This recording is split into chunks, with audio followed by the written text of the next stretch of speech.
Então, quando nós lemos essa parábola, né, e você que está acompanhando o plano de leitura, você viu que existem algumas parábolas que elas não estão em outros evangelhos, e essa aqui é uma delas. Então ela se torna exclusiva ao evangelho de Lucas, né? E o evangelho de Lucas, ele tem um objetivo. O objetivo do evangelho de Lucas é mostrar que Deus, ele se fez homem. Lembra das faces, né, de Cristo nos evangelhos? Aqui em Lucas é a face do homem, do filho do homem. Então, se você lê, quando você lê o evangelho de Lucas, você viu que aqui Jesus, ele se assemelha aos homens, né? Em outros, ele se mostra como Deus, né? Em João, ele é o verbo. Lá em Marcos, ele é o servo, né? Aqui em Lucas, então, ele é esse que é o filho do homem. Em Mateus, ele é o rei dos judeus. Em Lucas, né, a expressão que fica marcada no nosso coração é que o filho do homem, ele veio para salvar aquilo que estava perdido. Esse é o propósito de Cristo, esse é o propósito de Deus enviando a Jesus. E nessa parábola, quando nós lemos, obviamente é um questionamento de um religioso para com Jesus. E você viu também que nos evangelhos isso é comum acontecer. Eles estão sempre tentando uma espécie de um pega-ratão com Jesus, fazer Jesus ele contradizer a própria lei, porque essa é tanto a Paulo, que nós vemos em Atos, e tanto com a Jesus, é colocar Jesus contra a lei, é colocar Jesus contra Moisés, contra o templo, contra aquele estilo de vida dos religiosos. Só que em nenhum momento você vê Jesus, ele indo contra a lei. A gente vê Jesus indo além da lei. Então a lei era necessário vir antes, para que a graça viesse depois. Então aquele que decide viver na lei, ele decide viver naquilo que Deus deu, mas de uma maneira ainda reduzida. Existe uma plenitude, Cristo cumpriu a lei, a graça ela vem para cumprir com a lei, ela vem para ultrapassar a lei. Aquele que decide viver na lei é como se você decidisse, né, o seu carro, vamos supor que o seu carro, não, esse exemplo pode dar problema, mas é só um exemplo, tá? Mas pode dar problema mesmo, mas você vai entender o que eu quero dizer. O seu carro ele anda a 200 por hora, ok? E você decide andar a 30 por hora só. Você está andando no carro a 200 por hora, amém? Mas você está desfrutando de todo o potencial dele, sim ou não? Não, a 30 por hora. Não estou dizendo que você tem que andar a 200. Por isso que eu disse que podia dar problema. Mas você pode andar a 120, aleluia, amém? 110, perdão, a lei diz que é 110 na freeway. Mas a graça vem depois da lei, amém? Entende? Então é você receber Cristo e decidir viver pela lei. Não, isso não é uma questão de pecado, mas eu quero dizer, tem muito mais. Existe muito mais, a lei é só uma parte, a lei é o início, era necessário vir a lei para que a graça depois viesse. E qual que é o propósito da lei, pastor? O propósito da lei não é você ser aceito por Deus com base na lei. O propósito da lei é mostrar que nós necessitamos de salvação. Paulo diz, a lei veio para que avultasse o pecado, para que a transgressão fosse mostrada. Como que nós saberíamos, né, quando você recebe lá na sua casa uma carta com uma foto do seu carro, né? Ninguém gosta de receber essa carta, né? Você recebe lá, o permitido era 80 por hora, você passou a 84 por hora. Por que eles podem ali considerar aquilo como uma infração? Porque tem uma lei dizendo que é 80 por hora, ok? Se não tivesse uma placa ou uma lei dizendo que é 80 por hora, eles podiam mandar para você uma infração, sim ou não? Não, porque não tem limite, não está dizendo. Está entendendo qual que é o propósito da lei? O propósito da lei é para mostrar que nós necessitamos de salvação. Não é levar você a ser aceito por Deus. É quando você olha para a lei, você olha para ela e você diz, cara, eu preciso de ser salvo. Eu preciso, porque tem pecado em mim. Eu sou pecador. Existe uma lei que eu não consigo cumprir. Muitas pessoas tentam cumprir a lei para ser aceito por Deus. E isso que torna a vida cansativa. Isso que torna a vida pesada. É isso que torna os dias, os piores dias que uma pessoa pode viver, é quando ela vive debaixo da lei. Mas quando você entende que a lei, ela veio somente para mostrar que você necessita de salvação, e que em Cristo está todas as coisas, é que Ele é a graça de Deus, a graça e a verdade está nele, que você não é aceito por Deus por aquilo que você faz, ou melhor, pela lei, você é aceito por Deus por aquilo que Cristo fez. E é isso que o Evangelho nos oferece. O Evangelho nos oferece a plenitude. A plenitude de Deus, preste atenção, é Cristo Jesus. Diga para o irmão que está ao seu lado: a plenitude de Deus é Cristo Jesus. Ele é a graça, Ele é o Salvador, Ele é a vida, Ele é tudo o que você precisa. Essa é a graça de Deus. Então, quando nós olhamos aqui a parábola do bom samaritano, né, geralmente a perspectiva das pessoas é o quê? Tem que ajudar o próximo, não é assim? Ok, nós podemos aplicar sim, mas eu não quero falar para você daquilo que você tem que fazer. Eu quero falar daquilo que foi feito por você. Você só pode, preste atenção, e o pode aqui não é uma lei, mas é de cumprir o propósito. Para cumprir o propósito, você deve fazer alguma coisa, amém? Deus tem uma obra para você fazer, Deus tem um propósito para se cumprir através da tua vida. Então Deus quer que nós ajudemos as pessoas, sim ou não? Deus quer que nós sejamos usados como foi o bom samaritano, sim ou não? Mas antes disso, você precisa saber que você foi encontrado pelo bom samaritano. Não tem como você amar alguém se você não tiver a revelação do amor de Deus. Não tem como ajudar uma pessoa se você não perceber o que Deus fez em Cristo Jesus, o quanto que você foi ajudado. Porque tudo que você for fazer por outra pessoa sem a revelação daquilo que Cristo fez por você, vai se tornar pesado, vai se tornar cansativo. Você vai querer pagamento em troca, você vai querer reconhecimento em troca. Mas quando você entende que foi achado, foi ajudado de graça, porque Ele decidiu, é dessa maneira que você vai servir as outras pessoas. Então aqui, nessa parábola, nós temos alguns personagens, né? E o primeiro é esse homem. A parábola diz que o homem estava descendo, né? Esse homem, não o religioso, mas o homem da parábola já. Ele estava descendo de Jerusalém para Jericó. E a Bíblia nada é por acaso, né? Se você conhece um pouquinho da geografia bíblica, você vai ver que Jericó é a cidade mais baixa, uma das cidades mais baixas que existe. Ela desce em relação a Jerusalém quase 1000 metros. Então, esse homem representa quem? Esse homem representa eu e você. Esse homem representa a humanidade sem Deus. E a palavra diz que os ladrões, salteadores vieram e fizeram e aconteceram com ele. Essa é a vida do homem sem Deus. Essa era a minha e a sua vida. Esse éramos nós. O ladrão é quem, irmãos? O ladrão é Satanás. Ele veio para quê? Matar, roubar e destruir. Antes, preste atenção, antes de nós entendermos quão grande salvação que nós recebemos, nós precisamos de considerar qual que era a nossa condição antes. Por que muitas pessoas elas resistem a serem salvas? Porque elas não se consideram necessitadas de salvação. Ela não considera que precisa de Cristo. Ela usa agora, ou ela rotula Cristo como simplesmente um mestre, como simplesmente um profeta, como simplesmente um bom conselheiro, como simplesmente um ajudador. Cristo é tudo isso, mas antes de tudo isso, Ele é o Salvador. Você precisa sempre considerar que Ele é o Salvador. E eu e você necessitamos de salvação, irmãos. Isso é para a nossa condenação do inferno, sim, mas isso é para os nossos dias. Porque senão lá no seu casamento, no conflito do seu casamento, não sei se alguém tem conflito em casamento, talvez vocês, os irmãos aqui não tenham, outras pessoas só que têm. Talvez no conflito do casamento você vai tentar resolver, porque você não precisa de salvação, você não precisa de um salvador, eu resolvo. Não, isso aqui se resolve numa boa conversa. Você já sabe como começa a conversa e como termina, né? Objetos voadores, as palavras carinhosas, não é assim? Lá na sua empresa, se você não considerar que necessita de Salvador, você vai tentar, a sua mente, presta atenção, a sua mente vai ficar fritando, tentando procurar uma estratégia para você pagar suas dívidas, tentando achar uma estratégia para conseguir mais cliente, tentando achar uma maneira, um método que você tem que produzir algo para que você venha prosperar. Aí você não está considerando Jesus como Salvador. Pastor, quer dizer que eu não tenho que fazer nada? Não, você vai fazer, mas antes você vai considerar que necessita de salvação, que você necessita dele, você necessita da direção de Cristo, você necessita da mão de Deus na sua vida, você necessita da direção do Espírito. Você vai dizer: Senhor, se não for o Senhor, não tem o que eu fazer.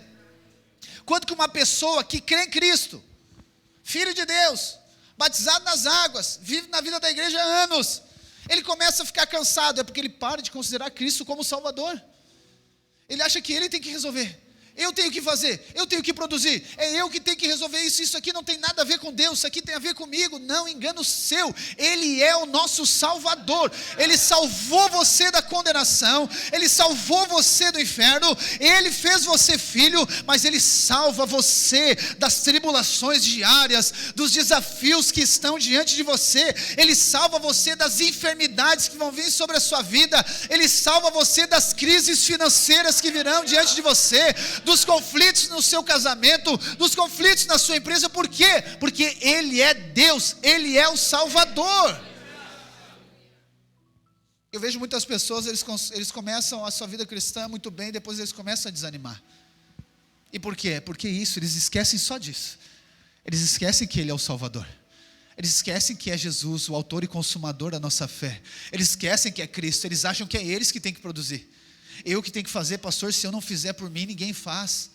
Eu quero dizer para você precisa de crer, o que o Marcos falou aqui em Romanos 8, nós não somos mais escravos, nós somos filhos. Nós somos filhos de Deus, e o Pai cuida de você. Vamos lá em Efésios capítulo 2.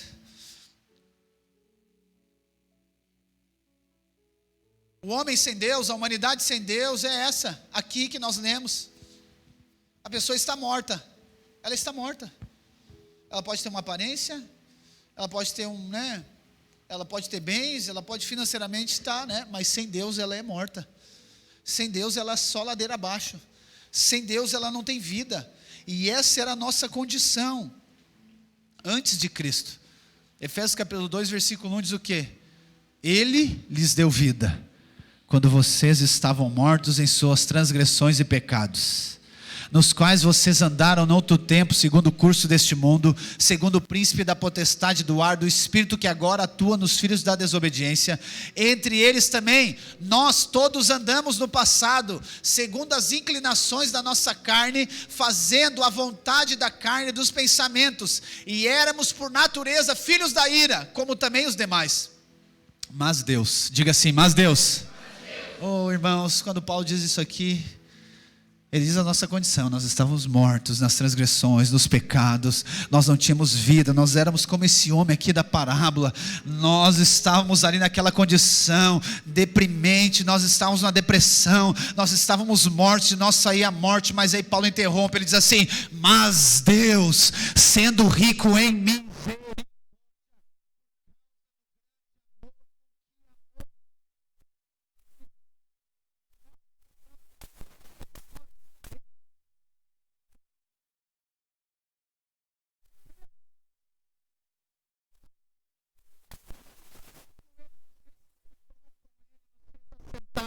nas regiões celestiais em Cristo Jesus. Para que Deus fez isso? Ele responde: Deus fez isso para mostrar nos tempos vindouros a suprema riqueza da sua graça e bondade para conosco em Cristo Jesus, porque pela graça sois salvos.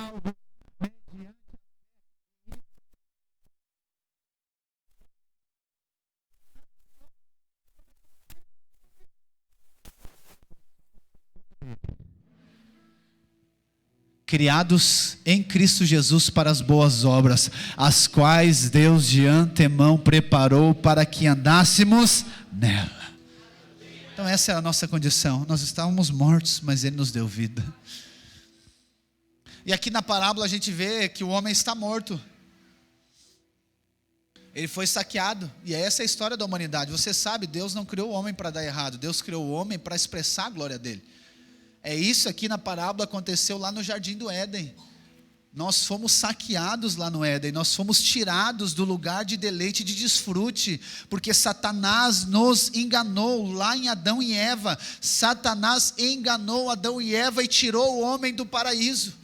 E isso agora o homem está morto, mas Cristo nos resgatou, nos redimiu e nos colocou de volta nessa posição, na posição de desfrute, na posição de deleite. E a parábola conta aqui que aquele homem está ali, morto no chão. e um sacerdote está passando. O sacerdote vê o homem no chão, né? A história conta que ele vê e ele dá um passo para o lado, ele passa largo e segue a vida dele. Depois diz que vem um levita, que levitava. Ele olha o homem no chão e passa de largo também e segue a vida dele. O que o sacerdote e o levita representam? Eles representam a lei. Você sabe, o sacerdote ele era alguém ungido por Deus para um propósito. Ele servia a Deus no templo. Sacerdotes, se você olhar lá no Antigo Testamento, Deus, ele institui sacerdotes na família de Moisés, Arão, né? Lembra, Arão é o sumo sacerdote. E toda a descendência de Adão é sacerdote. E os sacerdotes, eles eram responsáveis pelo serviço de sacrifício. Então eles tinham uma escala, né, de sacrifício. O sacrifício acontecia em todo o tempo. Os levitas, eles serviam no templo também, só que os levitas, então levita vem da tribo de Levi. Arão é da tribo de Levi. Nem todo sacerdote é levita, mas nem todo levita é sacerdote. Mas todos eles, no final das contas, eles tinham uma função, eles faziam algo para Deus. Eles faziam obras para Deus, com base na lei. E sabe o que a lei dizia? A lei dizia que um sacerdote ele não podia encostar nada impuro. Um sacerdote não podia encostar num morto. Um sacerdote, se o pai e a mãe dele morressem, ele não podia nem encostar no pai e na mãe. Por quê? Porque ele ficava impuro. Um sacerdote não podia encostar em alguém doente. Então por que o sacerdote ele vê o homem no chão e ele vai a largo? Por quê? Porque ele não pode. Ele não pode fazer aquilo ali. A lei diz que ele não pode encostar. Mesmo que ele quisesse ajudar, ele poderia ter a melhor intenção, mas a lei diz que ele não pode. O levita, de igual modo, ele não pode ajudar. E essa é a lei. A lei não pode salvar o homem. A lei, ela só pode mostrar para o homem a condição dele. E não sei você, né? Você já passou essa experiência. Quando você está numa situação ruim e alguém tem um tipo de atitude dessa, como o sacerdote e o levita. Aquilo fortalece o quê? A sua condição. A sua condição. Vou dar um exemplo para você entender bem. Para que você não use da lei, porque você está na graça, amém? Quando uma pessoa fez algo de errado, vamos usar criança, né? Criança faz bastante coisa de errado, né? Eu gosto de dar exemplo de criança, porque lá em casa é isso aí. Então você diz para a criança não fazer algo, né? Você diz para ela, não faz isso. Ela sabe que não pode fazer. Na verdade, ela já sabe que não pode fazer. E você ainda reforça, né? Não faz isso. Quando ela foi lá e fez algo, ela foi lá, você diz, não sobe no sofá.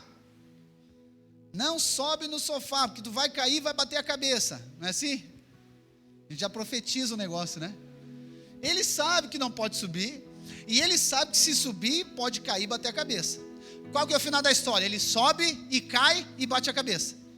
Qual que é a sua atitude primeira? Eu não te falei que não era para subir? Eu falei para ti que não era para subir, porque tu ia cair e bater a cabeça. Não é assim que geralmente as pessoas fazem, sim ou não? Aquilo resolve o problema da criança, sim ou não? Quer ver? É isso que eu estou dizendo para você. A lei não resolve o problema daquele que caiu. A lei só reforça a condição dele. O que vai forçar para ele? Eu errei, eu desobedeci de novo. Vai gerar fé na criança aquilo, sim ou não? Não vai, a mesma coisa na sua vida. Você sabe, as pessoas perguntam, pastor, pode fazer isso ou não pode? Pode fazer isso ou não pode? Na verdade, ela já sabe o que pode e o que não pode. Principalmente se ele nasceu de novo, o Espírito habita dentro dele. Então ele vai lá e faz algo que não pode, que não é para fazer. É contra, não é a questão que Jesus não quer, é uma questão de moral. Ele vai lá e faz algo. Aí quando ele vem, eu vou dizer para ele, eu te falei que não era para te fazer, tu fez isso de errado. Isso vai levar ela mais próxima de Cristo, sim ou não? Vai levar ela, vai gerar fé no coração dela, sim ou não? Vai deixar ela feliz, sim ou não? Porque eu estou fortalecendo a condição caída dela, eu estou fortalecendo o erro dela, a falha dela. É isso que o sacerdote e o levita fazem, é isso que a lei faz, meu irmão, é isso que a lei faz. Só que eu quero dizer que isso acontece sem que você perceba. Você fica se cobrando, preste bem atenção em mim, você fica se cobrando 24 horas por dia. eu estou fazendo isso de errado, eu estou fazendo aquilo de errado, eu não posso ser assim, eu estou dando a resposta certa, eu estou dando a resposta errada, eu não consigo dar a resposta certa, eu não consigo ser um bom marido, eu não consigo ser uma boa esposa, eu não consigo ser um bom marido para que a minha esposa seja uma boa esposa, eu não consigo ser um bom funcionário, eu não consigo ser um bom patrão, olha o resultado da minha empresa. Isso você está usando de quê? De lei para com você.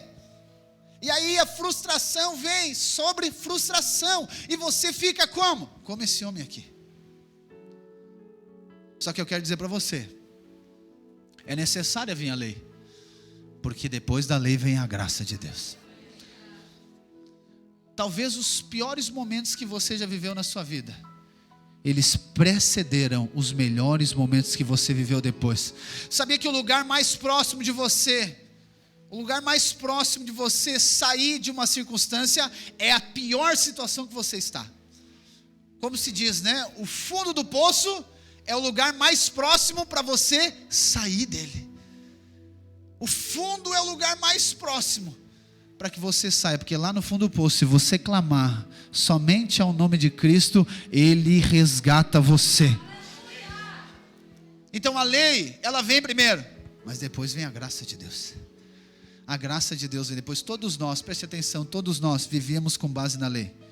Pastor, eu nunca fui de igreja legalista. Não, a lei está no homem, está na carne, está no mérito, a lei está em nós, está em nós. Mas Jesus Cristo, Ele nos libertou da lei, amém? Para que nós venhamos a viver pela graça de Deus. Depois que passa então o levita e o sacerdote, vem quem? Vem o samaritano. E quem é esse samaritano? Esse samaritano é Jesus. Você sabe que samaritano, você leu os evangelhos, João principalmente, diz que os samaritanos não se dão com judeus. E a história é por quê? Porque judeu é como se fosse, né, a raça pura. O samaritano, ele é misturado. Lá no Antigo Testamento a história toda é contada da seguinte maneira: Israel se divide, reino do sul e reino do norte. Lá nas tribos, né? Depois que Salomão passa o reino para Roboão, conhecido como Robobão, Israel se divide, reino do sul e reino do norte. O reino do sul é conhecido como tribo de Judá, o reino do norte é conhecido como Israel, lá no Antigo Testamento. E aí vem um povo, né, um país chamado Assíria, e invade o reino de Israel. O que eles fazem? A estratégia deles é o que? É misturar o povo. Então havia, né, o povo que era israelita. O que eles fazem? Eles trazem pessoas lá da Síria, homens, mulheres, eles trazem e misturam com o povo de Israel. E esse povo misturado, né, sai os samaritanos. Samaria é uma cidade que se torna a capital do reino do norte. E a partir dali os samaritanos, eles são misturados, eles não são mais israelitas. Eles não são mais puros, eles são um povo misturado. E os judeus lá do reino do sul, da tribo de Judá, eles são puros. E aí vem o conflito. Isso acontece, uma confusão, tanto no aspecto cultural, religioso, um tanto de coisa. E a confusão, ela, né, ela está sempre acontecendo. Só que aqui, por que Jesus é o samaritano? Porque ele foi misturado. A palavra diz que Deus, o verbo estava com Deus, mas um dia ele se fez homem. Jesus é totalmente Deus, mas Jesus é totalmente homem. Ele se fez semelhante aos homens. João 14 diz que o verbo se fez homem. Então não foi alguém que vivia com base na lei que salva o pecador. É o próprio Deus. Não é alguém que era puro e perfeito, não, é alguém que se fez homem. Jesus se fez homem. Você precisa entender isso e ter uma convicção no seu coração. Para que eu e você pudéssemos ser salvos, era necessário Deus se fazer homem. Não podia vir Deus e nos salvar simplesmente, ele era necessário se fazer homem. Porque quem errou, quem falhou foi Deus? Não, foi o homem. Então ele precisava vir. E a parábola depois conta que esse homem, ele não passou de longe. Pelo contrário, ele se aproximou. Ele se aproximou. A palavra diz que ele chegou perto. Ele passou perto. Ele vendo aquele homem no chão, ele se compadeceu. Oh, irmãos, eu sei que você Eu sei que você lembra da sua condição antes de Cristo. Eu sei que você lembra disso e o seu coração é grato por isso. Eu louvo a Deus que o Senhor Jesus, Ele tem nos revelado a graça e o seu amor. E eu quero dizer para você, isso não aconteceu só lá, isso acontece todos os dias da sua vida. Jesus, Ele se compadece com você. Jesus sabe o que você tem enfrentado. Eu não estou falando isso aqui para um apelo emocional com você. Eu estou falando isso porque a palavra de Deus, a palavra está dizendo que Ele vê, Ele passa perto e Ele se compadece daquele homem. Eu não quero dizer isso para fortalecer, a sua fraqueza, a sua limitação, mas eu quero dizer isso para dizer para você que Ele compadece com você, que Ele se assemelha com você, que Ele sabe o quanto que você, as circunstâncias que você passa. Ele sabe talvez o preço que você tem pago, Ele sabe o sofrimento que você tem vivido, Ele sabe os conflitos que você tem enfrentado, Ele sabe as dores talvez daquela enfermidade que ano a ano você ora e não é curado, Ele sabe disso. Você precisa entender que Deus se faz homem para quê? Para se tornar semelhante aos homens. Deus não se faz homem para ser um super-homem, Ele se faz homem para sentir, para viver como um homem. Entende? Ele não vem aqui para dizer, eu sou o melhor homem da história. Não, Ele vem aqui para mostrar que Ele é homem também. Ele vem para passar pelas mesmas circunstâncias que eu e você passamos. Ele vem aqui, Ele é traído, Ele é chicoteado, Ele chora, Ele tem necessidades fisiológicas. Jesus tem fome, Jesus tem sede, Jesus tem sono. Por quê? Porque Deus se fez homem para se assemelhar com você. E isso precisa se tornar aqui uma revelação para você. Por quê? Porque quando você está passando pelas suas crises, você acha que ninguém se identifica com você. Mas ninguém me entende. Ninguém me entende, eu só queria que alguém me entendesse. Deus se fez homem para entender você. Para entender você, para entender as circunstâncias que você passa.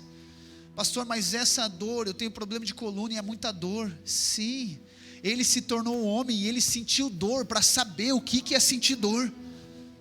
Pastor, mas as pessoas me abandonaram, me traíram, eu fui traído. Sim, Deus se fez homem e foi traído, para você saber que Ele sabe o que você passa. Está entendendo? Jesus, Ele se tornou homem e Ele passou fome, Ele passou sede, por causa do propósito de Deus. Ele se consagrou, como nós falamos na última semana, Ele se ofereceu como sacrifício por causa de um propósito. Então Ele sabe o que você enfrenta para cumprir o propósito de Deus. Pastor, mas é pesado demais. O Senhor me falou que ia me dar uma empresa, mas eu tenho trabalhado e não tem vindo resultado. Eu tenho me sacrificado. Continua, porque Ele sacrificou também. Mas não sacrifique no seu mérito, sacrifique pela graça de Deus. Consagre-se a partir da graça de Deus. Irmãos, isso aqui é poderoso demais. Jesus, Ele se tornou como eu e você. Você consegue imaginar isso? Deus ter fome, imaginou Deus ter fome? Deus ter sono?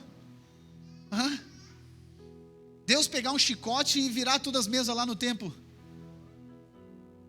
Irmãos, isso aqui é o Senhor. É o Senhor se assemelhando comigo e com você. Só que o que Ele faz? Ele se assemelha comigo e com você, mas Ele não fortalece a sua dor. Ele não fortalece a sua dor. Primeiro, Ele não permite que você fique na dor. Ele não permite que você fique na morte. Ele não permite que você fique na necessidade. Ele não permite que você fique naquela situação. Ele vem e se assemelha com você naquela situação. E Ele faz o quê? Ele tira você daquilo. 2 Coríntios 5:21 diz o quê? Aquele que nunca pecou, Deus o fez pecado, para que nós pudéssemos ser feitos justiça de Deus. Jesus não pecou, amém? Mas Deus colocou pecado sobre Ele. Para quê? Para libertar eu e você do pecado. Jesus, Ele nunca ficou enfermo, amém? Mas sabe o que Deus fez? Deus colocou as enfermidades sobre Ele. Para quê? Para que você possa ser curado. Jesus, Ele é dono do ouro e da prata, amém? Mas a palavra então diz que Ele foi levado a situações de necessidades. Para quê? Ele se fez pobre para que nós pudéssemos ser enriquecidos nele. A base do nosso ensino, irmãos, é você se identificar com aquilo que Ele fez. Só que eu percebi que é necessário você entender antes que Ele se identificou conosco primeiro. Você precisa entender que Ele se identificou conosco primeiro. Ele veio para a nossa condição.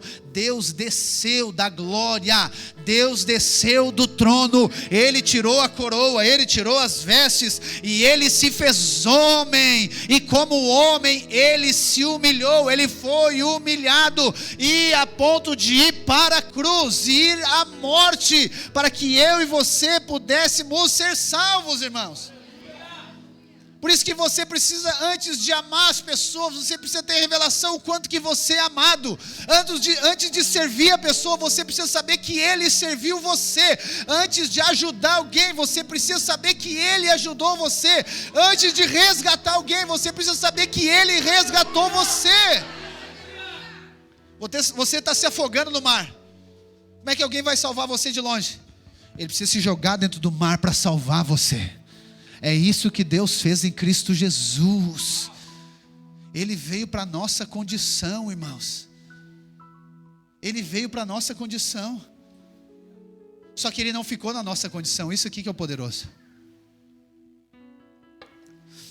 Ele não ficou na nossa condição. Ele saiu dela.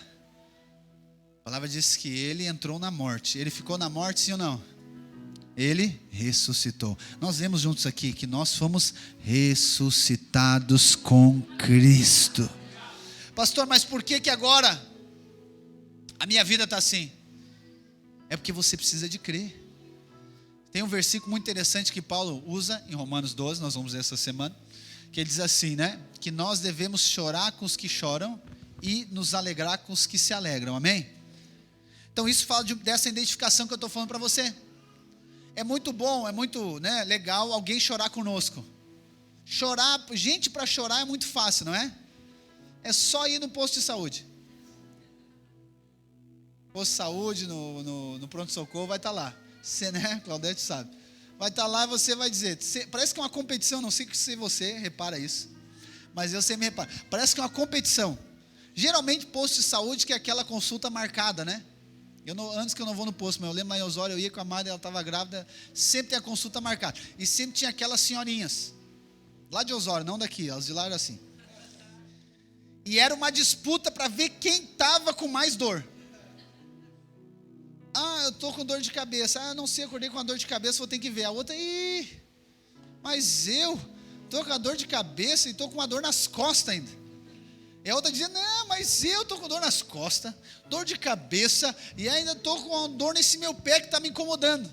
Então era uma disputa para quem sentia mais dor. Daqui a pouco estava, né, só lamentando, aquela lamentação toda. É fácil chorar com quem chora. Mas você precisa entender que tem a outra parte. Alegrar com os que se alegram. Jesus, Ele chorou conosco, Ele se identificou conosco, Ele veio para a nossa condição. Só que a palavra diz que agora Ele ressuscitou. Ele está à destra do Pai. Ele ressuscitou. Ele agora recebeu toda a autoridade. Ele se fez homem, mas agora Ele está assunto nos céus. Ele está com o Pai. Ele está lá com o nosso Deus. E agora você precisa crer também, da mesma maneira. Você precisa crer que isso aconteceu com a sua vida. Eu sei que às vezes a enfermidade... E vou falar sobre isso também um pouco. A enfermidade é uma das coisas que mais abate as pessoas. São duas coisas, basicamente, né? Enfermidade e a questão financeira. Basicamente são essas, as principais coisas que, né, abalam uma pessoa individualmente.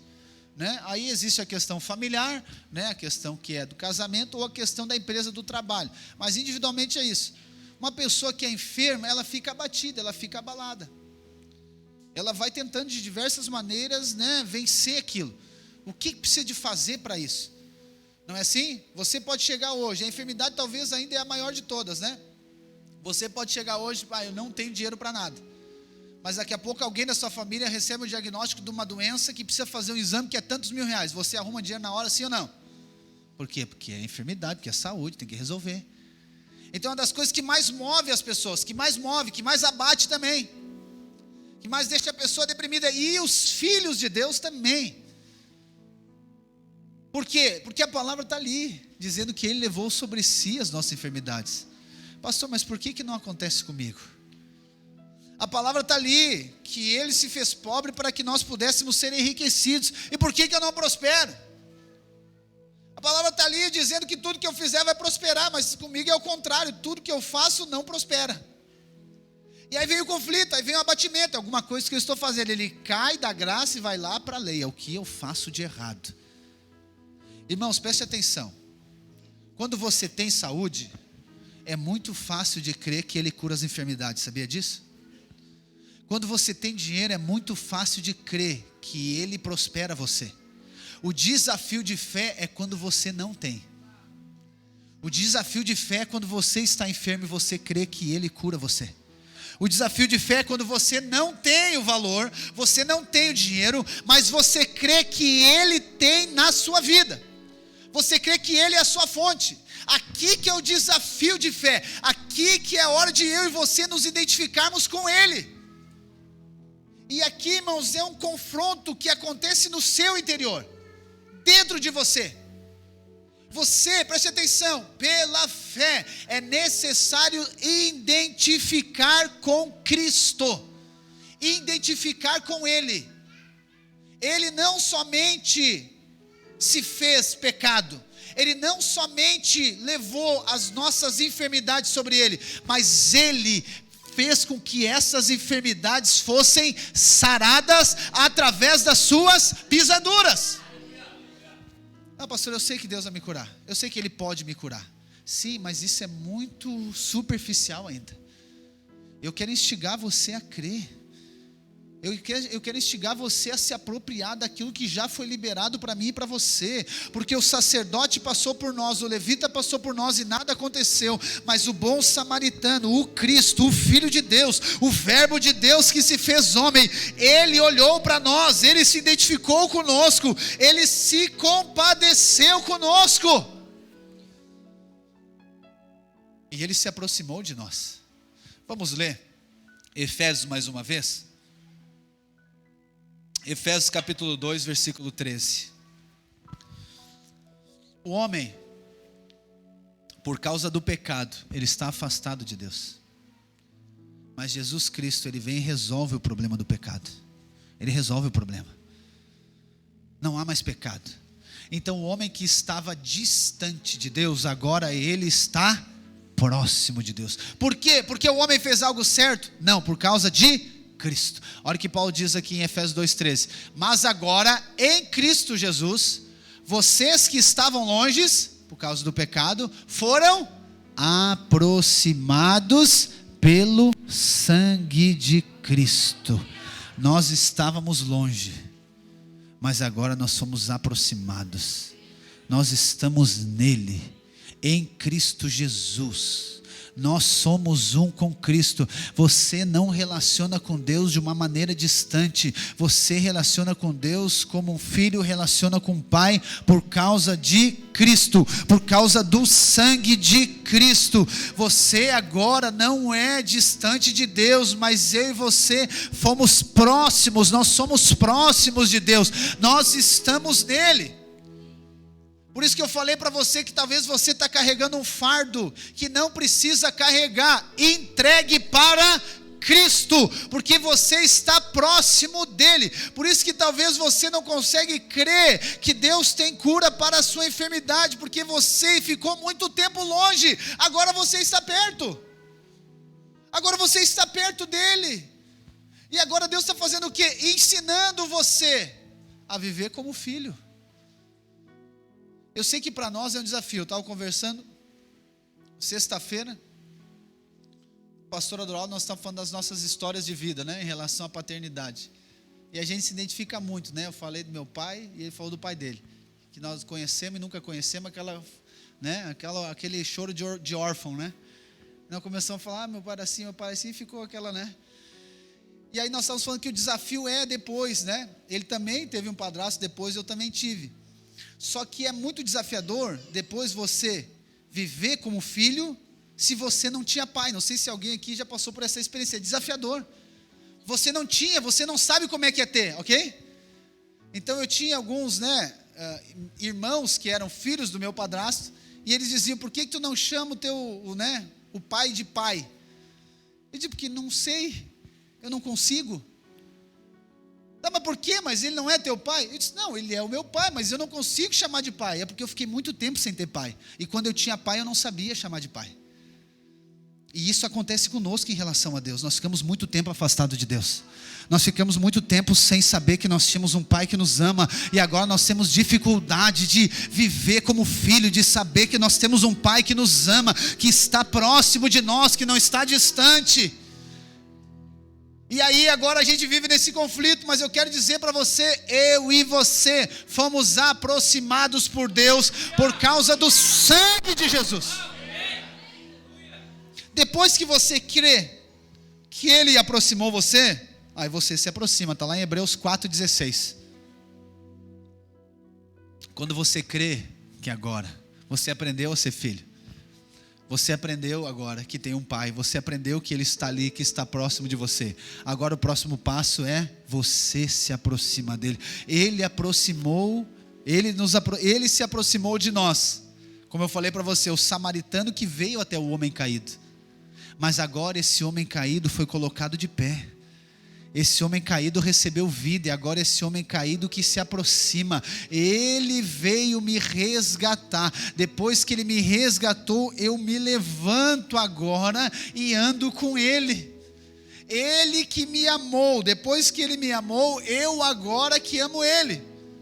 Então lá em Efésios 2,13 diz que ele nos aproximou. Agora Hebreus 4,16, olha só o que diz: portanto, aproximemo-nos do trono da graça com confiança, a fim de recebermos e encontrarmos graça para ajuda em momento oportuno. Porque nós ficamos muito tempo afastados. Quando você está passando por uma dificuldade, você não vai até Ele. Você não vai até Ele, você fica esperando Ele vir até você de novo, não é assim? Mas quando você tem a convicção que Ele já veio até você, você tem a convicção que Ele é o Pai, você não tem dúvida mais. Aquele espírito de orfandade ficou para trás. Agora o espírito é de Abba Pai, é o Paizinho. Você crê que é amado, você crê que Ele já resgatou você, você crê que agora Ele te deu um novo nome, uma nova vida, você crê que está nele. Agora é você que se aproxima. Quando você está passando por uma dificuldade, você vai até Ele. Por quê? Porque você tem confiança naquilo que Ele fez. Por isso que essa experiência de Ele se identificar conosco, para depois nós nos identificarmos com Ele. Eu quero dizer, Ele resgatou você. Você sabe, você conhece a sua história. Você sabe muito bem que a graça de Deus encontrou você. Você não era para estar aqui. Não importa a situação que você esteja vivendo hoje, pode ser desafiadora. Você pode estar vivendo talvez a temporada mais baixa na sua vida. Mas eu quero dizer, você foi encontrado pelo bom samaritano. Ele encontrou você. Pastor, mas está difícil demais. É tanta luta, é tanta tribulação. Mas você não era nem para estar aqui. Mas Ele resgatou você. Você estava lá no chão, caído, morto, como homem, e Ele foi lá e foi até você. Ele foi lá e pegou na sua mão. Você estava na morte, Ele foi lá e foi para a morte. Você estava lá na depressão, Ele foi lá e desceu na depressão com você. E Ele trouxe você agora para a vida. Você estava lá no pecado, Ele foi lá no pecado, Ele foi lá e resgatou você no mais profundo. Ele desceu da sua glória, Ele desceu do trono para resgatar você. Ele pegou na sua mão e trouxe você agora para o reino do Filho do seu amor. Pastor, mas eu não vou aguentar. Não, eu quero dizer para você lembrar de onde Ele resgatou você. Da onde Ele tirou você? Da onde Ele tirou você? Você sabe, você não era para estar aqui. Quantas vezes Ele já te livrou da morte? Quantas enfermidades Ele já curou na sua vida? Quantas coisas, quantas tragédias Ele já livrou você? Quantas tragédias Ele já livrou você? Quantas coisas que aconteceram com pessoas que você vivia, que não aconteceu com você? Por quê? Porque Ele salvou você, Ele escolheu você.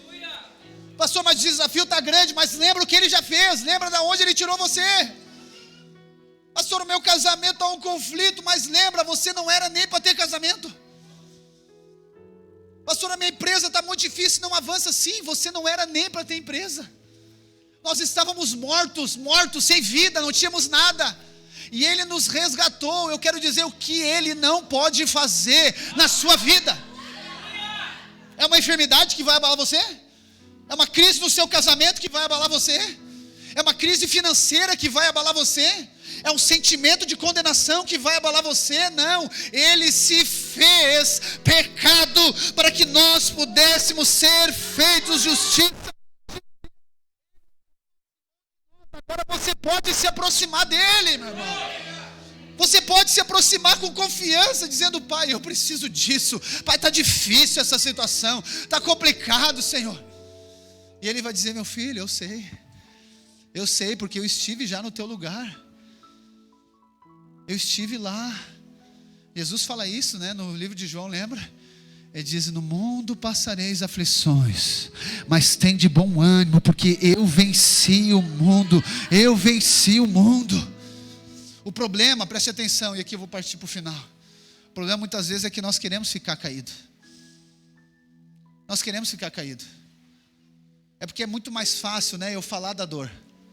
É muito mais fácil eu falar da dor. Muito mais fácil. Gera talvez uma compaixão maior nas pessoas. Mas eu quero dizer para você, o que toca a Deus não é o seu sofrimento. O que toca a Deus é quando você crê que Ele resgatou você. Você vai passar por situações difíceis. Você vai passar por crises, preste atenção. Você vai passar por crises dificílimas, por conflitos. Vai passar por um tanto de coisa. Mas esse não é o seu lugar, preste atenção. Esse não é o seu lugar. Você pode passar por crise, mas a crise não é o seu lugar. Você pode passar por uma enfermidade, mas a enfermidade não é o seu final. A enfermidade não é o final, a enfermidade é uma oportunidade para a glória de Deus manifestar. A crise no casamento é uma oportunidade de Deus para que o nome dEle seja exaltado. Você não precisa procurar enfermidade, não precisa procurar crise, não precisa, elas vão vir. As tempestades vão vir, fica tranquilo. Encorajando você. Mas eu quero dizer, da mesma maneira que ela vem, ela vai acalmar. Da mesma maneira que o vento pode ficar forte, é da mesma maneira que quando Deus libera uma palavra sobre a sua vida, ela cessa na hora. Ela calma na hora. Somente quando Ele fala, somente uma palavra pode mudar a sua vida. Somente uma palavra que você recebe pode curar a mais profunda depressão. Uma palavra pode curar um câncer. Uma palavra pode curar a pior enfermidade. Uma palavra pode...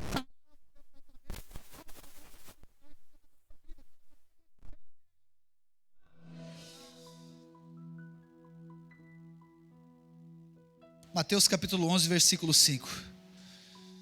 A palavra diz que esse homem, o bom samaritano, ele se aproximou do homem caído. Ele viu ele, se compadeceu e ele se aproximou. Depois que ele se aproximou dele, a palavra diz que ele faz curativos nesse homem, né? Ele faz curativos, ele sara esse homem.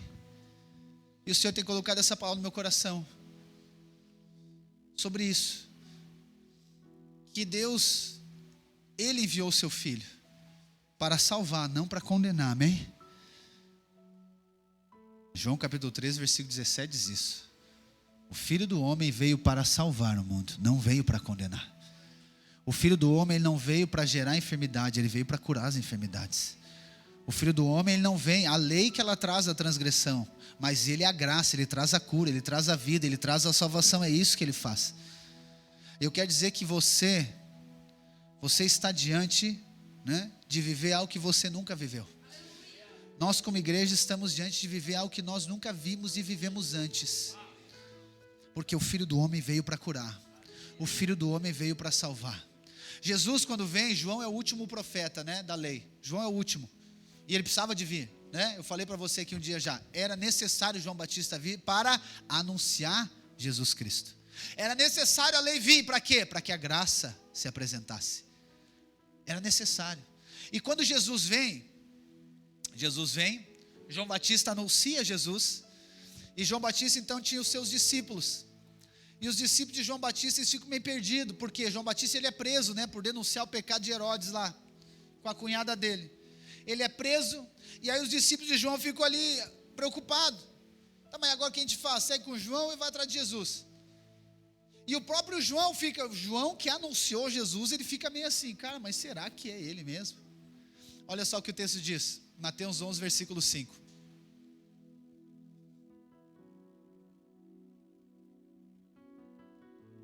Bota no 4 para pegar o contexto, perdão. Então Jesus, eles perguntaram, João chamou seus discípulos, antes disso diz assim, vai lá e pergunta para Jesus, se ele mesmo é o Messias, ou se vai vir outro, ou se é ele, é Jesus, pergunta para ele. Olha só o que João Batista está falando, João Batista anunciou Jesus, amém? João Batista disse que ele era o Cordeiro de Deus, irmãos. João Batista viu o céu se abrindo e uma pomba descendo sobre ele, e ouviu a voz dizendo, esse é meu filho amado. Esse é João Batista. João Batista está lá na cadeia, está lá numa dificuldade, e no meio da dificuldade vem o quê? Vem a dúvida. E ele chama os seus discípulos e diz, vai lá perguntar para ele, pergunta para Jesus se ele mesmo é o Messias, ou vai vir outro. Aí os discípulos chegam lá para Jesus e perguntam. Aí Jesus aqui, então Jesus lhes respondeu, voltem e anunciem a João o que estão ouvindo e vendo. Os cegos, eles veem, os coxos, eles andam, os leprosos são purificados, os surdos ouvem, os mortos são ressuscitados, e aos pobres está sendo pregado o Evangelho. Talvez você já teve muitas experiências com o Senhor, você já teve, assim como João Batista teve, mas talvez a sua circunstância hoje, ela se tornou uma oportunidade para Satanás lançar uma dúvida sobre você. Será que realmente é verdade? Dias atrás, uma pessoa me procurou dizendo, pastor, às vezes eu paro para pensar, será que tudo isso não é uma loucura? Será que é verdade esse negócio de evangelho mesmo? Existem tantas religiões, será que essa aqui é a certa? Será que realmente Jesus morreu mesmo? Será que não é uma história? Será que não é um conto de fada? E ele já teve experiência com Deus, já teve várias coisas, né? Ele é novo na fé, mas já teve. E ele começou a falar, mas será que é isso? Mas será que não é? Mas tem tanta coisa, tanta gente que fala tanta coisa, será que isso aqui é verdade? Será que é isso? Talvez você não chegou nesse nível ainda, você não chegou nesse nível na sua vida. Mas talvez você hoje está numa situação difícil que a dúvida está em você. Cara, será que é mesmo?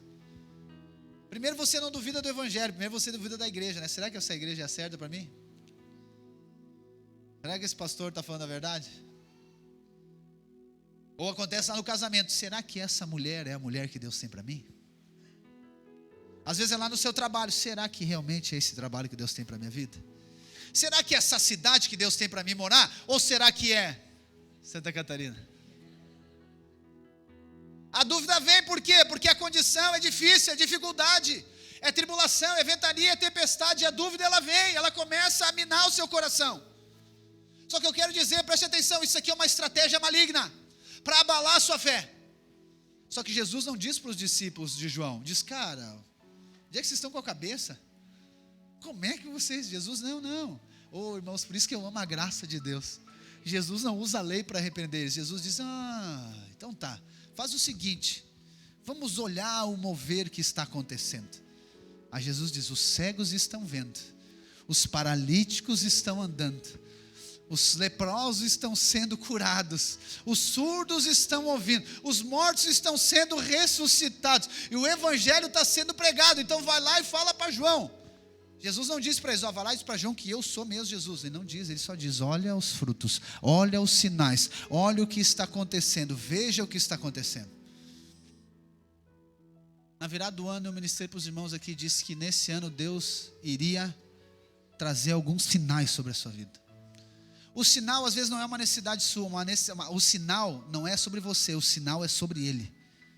O sinal às vezes não é, você não tem uma necessidade, mas Deus vai lá e dá um sinal.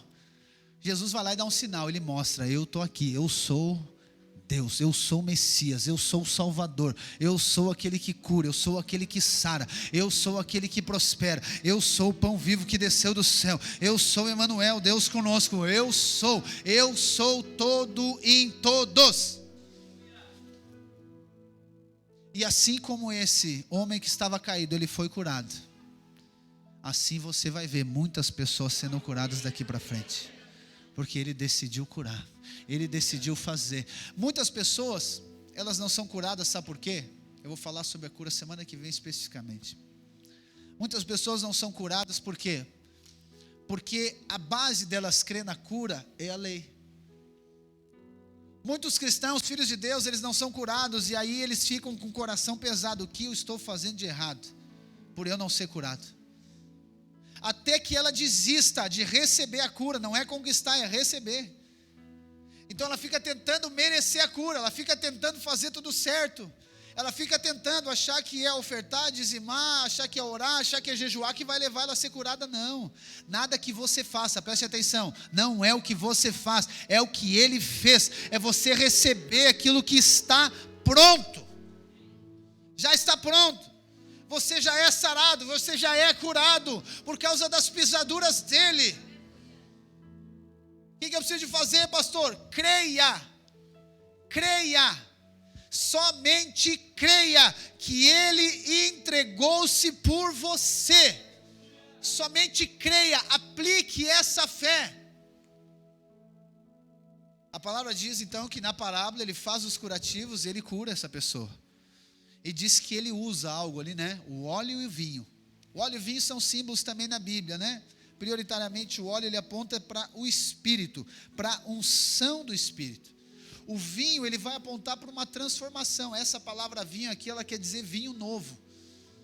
Então o que acontece? O que Deus faz para você? Ele vem e sara você, Ele cura você, Ele traz vida para você, Ele traz oportunidade de nova vida para você, para que você agora venha cumprir com o propósito dEle. Por isso que eu quero dizer para você, por que Deus quer curar você? Porque existe um propósito através da sua vida. Por que Deus quer sarar você? Porque tem algo que Deus quer fazer através de você. Por que Deus quer curar você dessa ansiedade desenfreada? É porque isso será um testemunho para a glória dEle.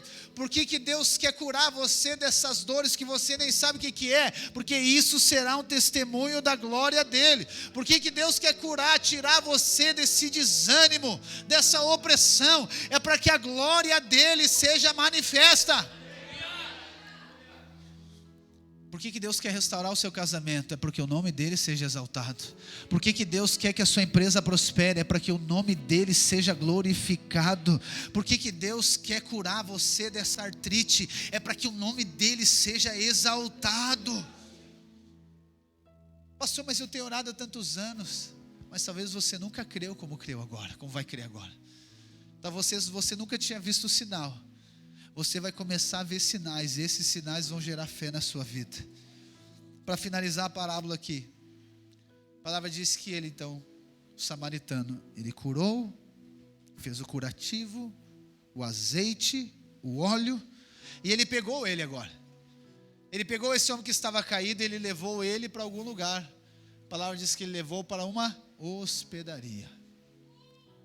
Irmãos, o mover de Deus, ele começa no individual, mas ele vai ser cumprido no coletivo.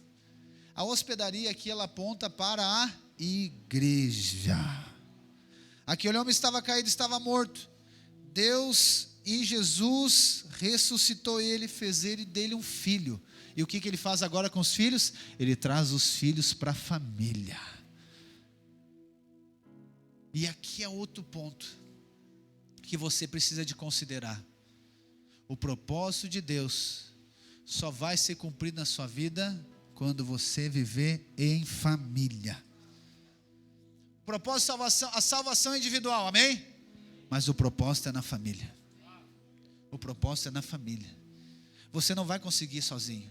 Você não consegue cumprir o propósito de Deus sozinho. Você não consegue. Deus deu você pessoas. Deus colocou você juntamente com pessoas. E foi Deus. Aqui a palavra está dizendo. É Ele que pega e traz para a hospedaria. Ele traz aqui. E para que ele leva para a hospedaria? Para quê? Para ser cuidado. Para ser cuidado. Então a vida da igreja é para quê? É para que você seja cuidado. Para que você seja encorajado.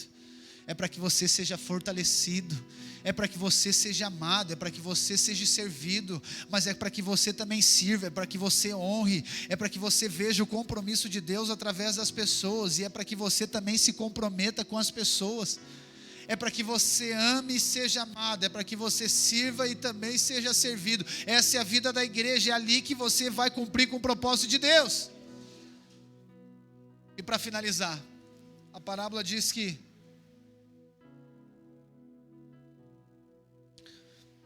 num dia, né? Vamos ler de novo? Coloca lá Lucas 10, versículo 35 talvez. Aleluia, aleluia, Jesus.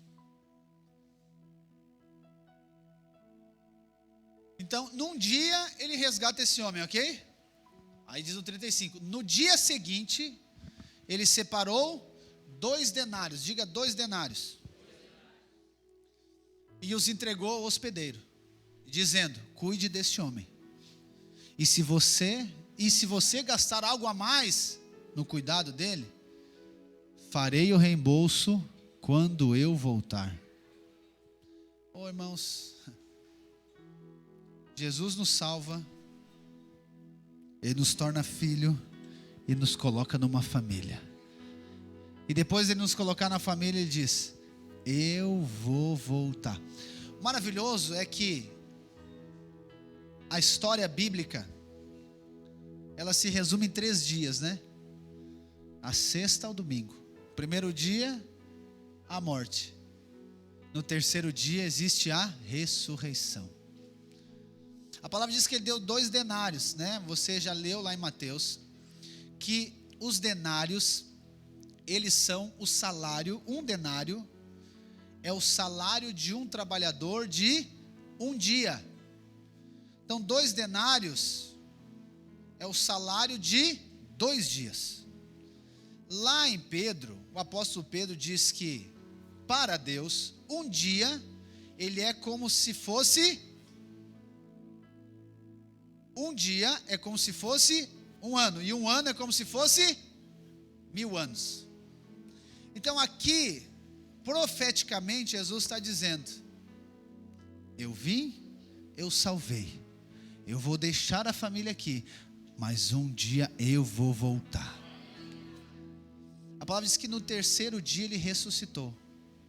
Eu não tenho tempo para explicar para você agora, mas profeticamente isso aqui aponta para a volta de Jesus. A história toda ela se resume em dias, em anos e obviamente em séculos daí, né? Mas é como se fosse em dias. Então, nós estamos hoje, pelo calendário da humanidade, nós estamos no 2º dia. E ele vai voltar no 3º dia. Ele ressuscitou no 3º dia. Então você não foi somente resgatado, você foi feito filho. Você não foi feito somente filho, você foi colocado em uma família. E essa família agora ela está aqui cumprindo um propósito. Com o quê? Com a certeza de que ele vai voltar. Ele vai voltar. Ele vai voltar. E é interessante que ele diz: já está pago. Se tiver mais algum gasto, eu pago depois quando eu voltar. Esse pagamento é o que, irmãos? É o que ele bradou na cruz: está pago, está consumado, está tudo pago, está tudo pronto para eu e você cumprirmos com o propósito de Deus, seja na área financeira, seja na sua saúde, seja no seu casamento. A provisão já está liberada, só que ele não entrega a provisão na mão daquele que ele resgatou. Aonde ele coloca essa provisão, irmãos? Na hospedaria, que aponta para a igreja. Então a provisão para os filhos está na vida da igreja. Pastor, mas eu vou ficar em casa orando e jejuando. Pode fazer, mas você não vai acessar a provisão que já está liberada. Aonde você acessa? Na vida da igreja. Na vida da igreja, na vida do corpo, na vida da família, é ali, é ali. Preste atenção, não é estratégia humana, não é passe de mágica, não é o que você tem que fazer, é aquilo que ele fez e liberou sobre o corpo de Cristo, sobre a família de Deus. Você pode vir aqui nós aconselhamos você, oramos por você. Mas tem realidades que você só vai tocar quando você viver na unidade da vida da igreja. Pastor, mas essa semana eu fui no GC. Não, mas não é o fato de você ir, é você viver. Não é o fato de você frequentar, é o fato de você viver. É o fato de você viver a plenitude de Deus. Você acessa, você não conquista, amém? Você acessa na família, você acessa no corpo de Cristo. Você pode frequentar culto a sua vida toda e a sua vida não avançar. Você pode vir aqui todo domingo. Você pode vir todo domingo e nada acontecer na sua vida. Por quê? Porque tem uma provisão que está na mesa dos filhos. Tem uma provisão que é liberada pelos irmãos. Tem uma provisão que é liberada dos relacionamentos. Tem uma provisão que você só acessa numa continuidade de vida. Tem uma provisão que você acessa na família. E é isso que está disponível para mim e para você. É isso que Deus tem para a sua vida. Deus tem prosperidade em todas as áreas da sua vida. Ele resgatou você. E eu quero encorajar você. Não fique no meio do caminho. Não fique no meio do caminho. Venha viver a plenitude. Venha viver a plenitude. Venha viver, venha viver. Pastor, mas como eu vou saber? É só você olhar para os irmãos que estão junto. É só você olhar para os irmãos que são igreja. É só você olhar para os casamentos. É só você olhar para eles, né? Você está vendo, ainda você não está vendo o cego vendo. Espiritualmente você está vendo, você vê, nós vemos. Mas uma coisa que você pode ver nos últimos anos é que as irmãs estão engravidando, aleluia.